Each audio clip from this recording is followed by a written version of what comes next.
I have one more question for you, and we're running low on time. The Castro brothers have taken a swing at you. And in fact, a number of Democrats have taken a swing at you over the issue of vouchers. The Castro brothers, I think they said that it would decimate rural school districts, and we're in a rural part of the state. I want you to address that that issue that the Castro brothers said it would decimate rural schools if your voucher plan goes through. I think these are the Castro brothers from Cuba, right? These aren't, because I think they have that same ideology. No, one of them's up for VP. I'm kidding.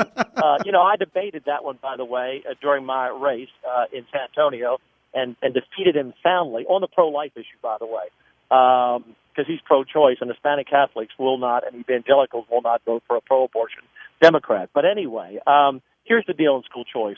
We have parents should not be zip-coded into a failing school, no matter where it is. Most of our schools, not all, but most in rural Texas do a pretty good job. So our bill that we passed out of the Senate last session would have exempted counties under 50,000, number one. But where we have students, Chad, that have failing schools, parents need that option to pick the best school for their kids. And you have some failing schools in rural Texas. But it's not going to. This whole nonsense of decimating rural Texas schools is ridiculous. Castro brothers stirring up trouble. And here's let me give you this quick example. I know time is short. Number one, we already have school choice in Texas. If you're rich enough, you send your kids to private school. That's choice.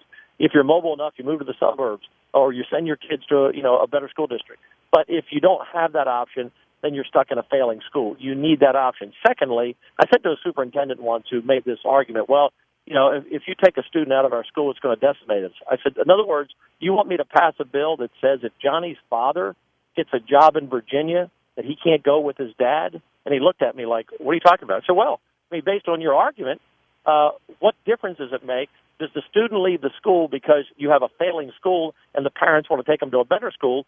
Or if the student's parents get a job in Virginia or wherever, and the student goes with them? In both cases, guess what happens?